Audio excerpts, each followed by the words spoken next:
se puede interrumpir lo que el Espíritu Santo está haciendo. Génesis capítulo 1 y versículo 1 dice: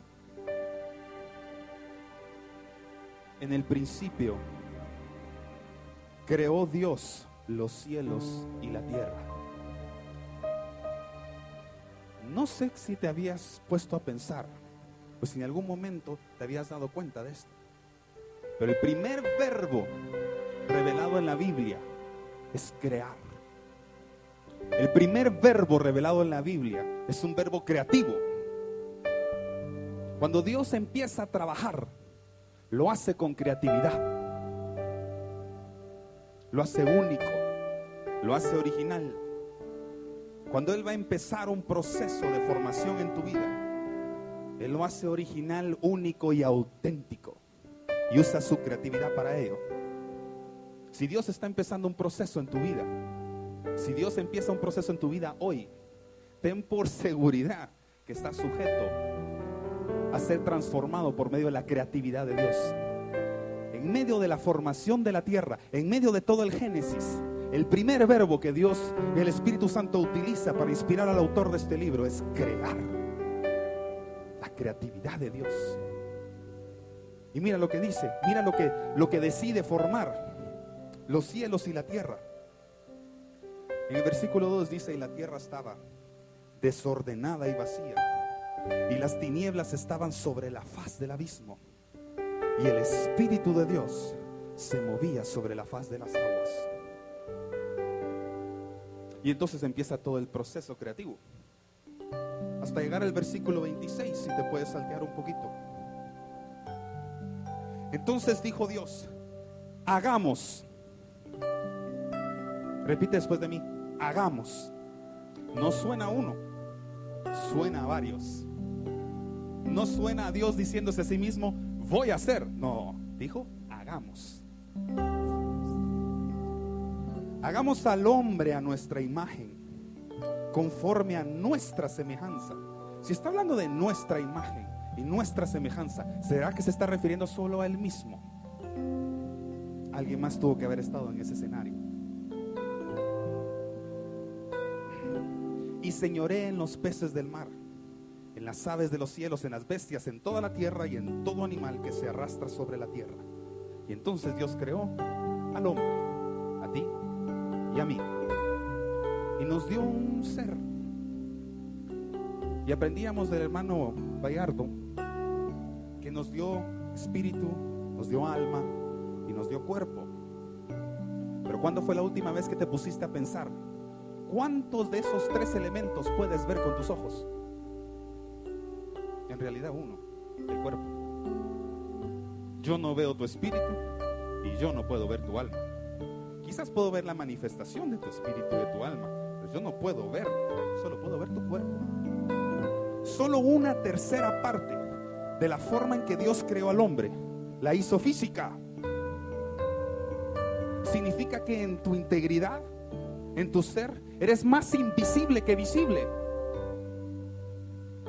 Si sumas equitativamente una parte igual a cada uno de esos ingredientes, le das 33.33% a cada una de esas partes.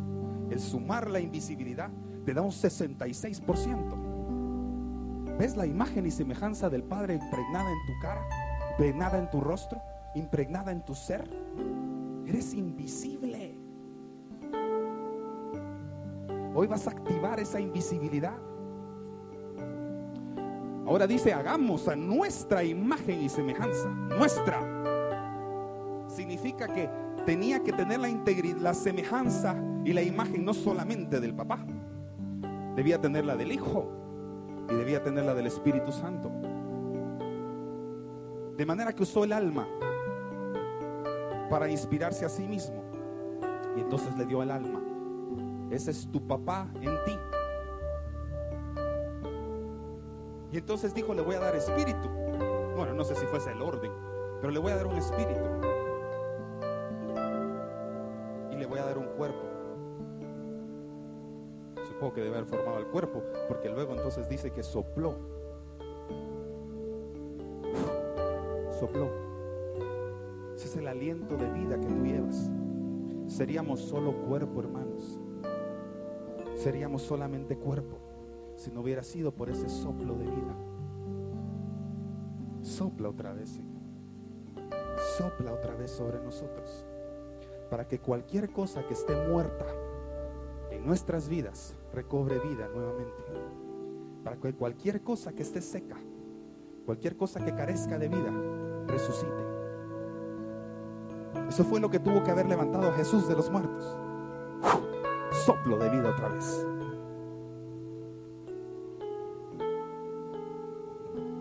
De manera que efectivamente no somos producto de la casualidad. Es imposible. Pero siempre el Espíritu Santo ha necesitado una habitación. Di después de mí, habitación. Siempre ha necesitado un lugar para habitar. Dice que en la creación se movía sobre las aguas. Más adelante lo leemos en las Escrituras, que empieza a vivir en una tienda, luego en un templo, pero luego en ti y en mí. Significa que siempre el Espíritu Santo ha buscado una habitación. La diferencia es que antes nosotros entrábamos en la presencia, y desde que Jesús vino, la presencia ahora entra en nosotros. Porque era importante que Él se fuera para que el Espíritu Santo viniera. Antes era importante que nosotros buscáramos la presencia de Dios, y qué difícil era entrar allí, porque si no entrabas en las condiciones adecuadas, morías. Ahora lo único que tienes que hacer es aceptar que su presencia entre nosotros. Pero el Espíritu Santo siempre ha buscado morada. ¿Cuántos quieren ser morada del Espíritu Santo? Yo también.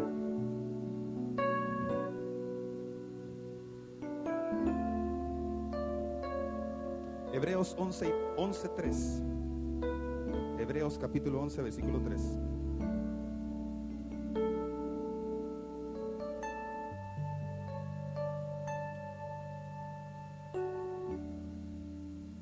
Dice: por la fe entendemos haber sido constituido el universo por la palabra de Dios. De modo que, y esta es la parte que quiero hacer énfasis, lo que se ve fue hecho de algo que no se veía. El mundo físico lo trata de hacer al revés, pero el espiritual no. Lo que podemos ver fue hecho de algo que no se veía. Si yo puedo ver tu cuerpo, el cuerpo tuvo que haber sido formado de algo completamente invisible. ¿Quién ha visto a Dios? Yo no he visto al Padre. Yo no lo he podido ver todavía con mis ojos. Pero algo invisible me creó a mí para que yo fuera visible. Y así fue creado todo el universo, por medio de algo invisible. Gracias. Esas piedras ya eran para mi piedra de tropiezo. Gracias. El zapato ya. Di conmigo propósito. Siempre tu identidad está conectada con tu propósito.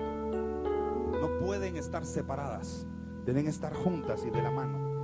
Jeremías 1:5 dice: antes que te formase en el vientre te conocí, y antes que nacieses te santifiqué. Te di por profeta a las naciones. Aún antes de que tú fueras formado en el vientre de tu madre, había un destino para ti. Había un propósito diseñado. Naciste con un propósito muy específico. Ya viene en tu ADN, ya viene en esa genética espiritual, está impregnada en ti.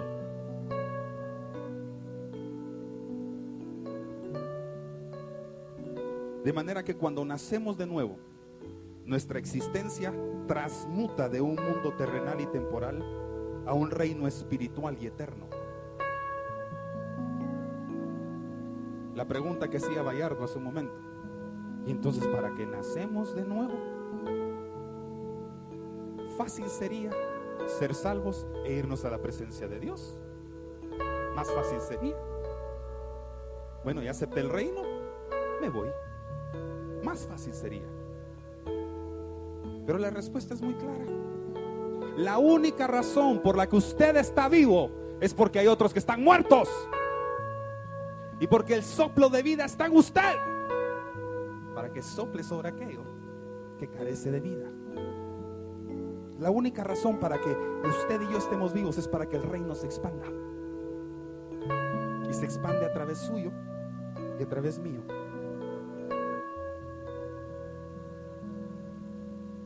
¿Cuál es el peligro de no activar nuestro propósito? En un ejemplo bien sencillo lo podemos aprender en Marcos capítulo 11.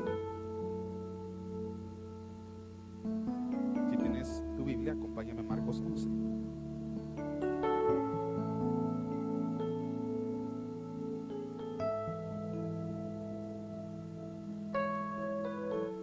Y versículo 12.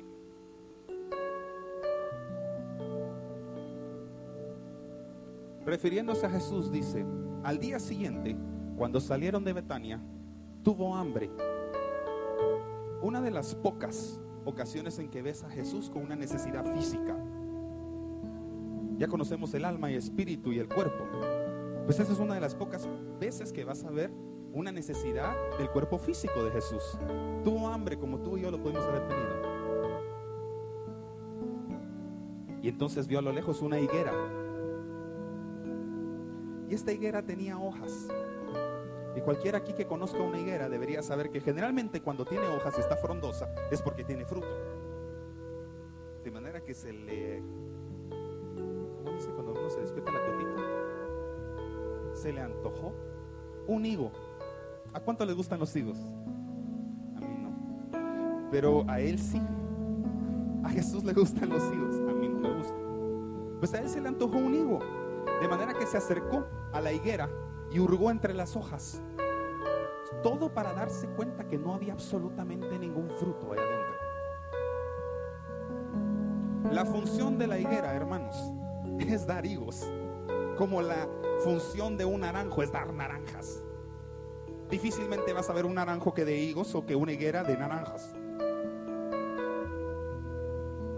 Muy difícil, es imposible.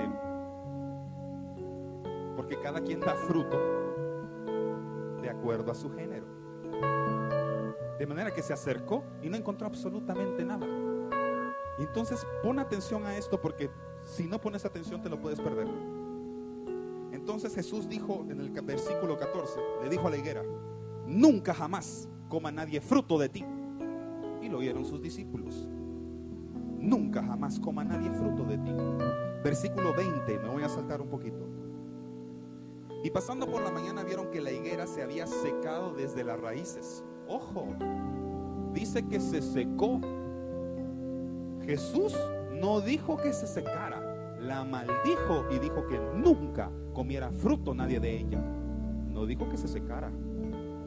Se secó a consecuencia de que ya no tenía propósito, ya no tenía función, ya no iba a dar fruto. De manera que lo único que le correspondía a esa pobre higuera era morirse. Ese es el peligro de no activar tu propósito. No te estoy hablando de una muerte física, una muerte natural. Te estoy hablando que si no activas tu propósito, si no activas tu función en el reino como ciudadano o ciudadana del reino, estás condenado a secarte como esta higuera. Sigue siendo higuera, pero se te pueden secar tus raíces.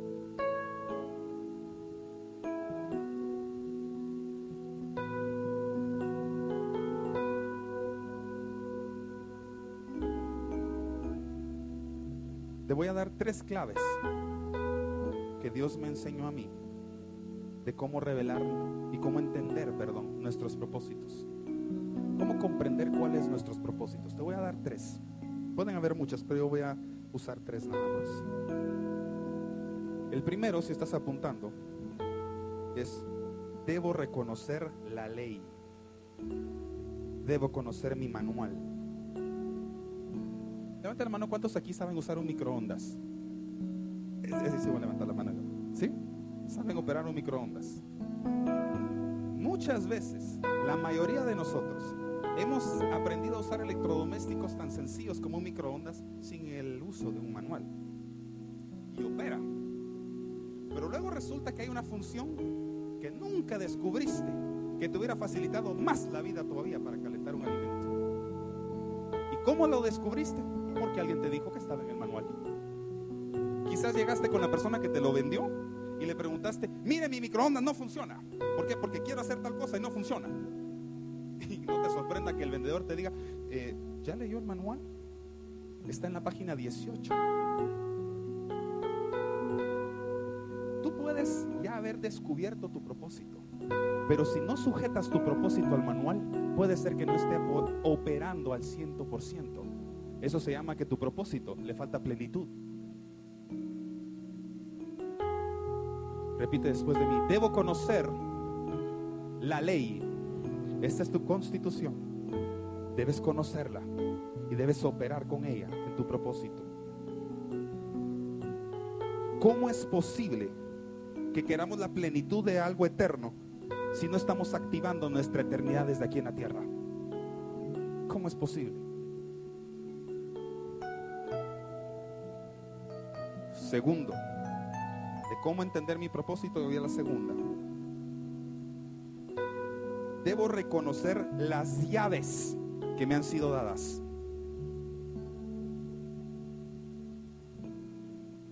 Mateo 16, versículo 18. Si lo tienes ahí, búscalo. Mateo 16, 18.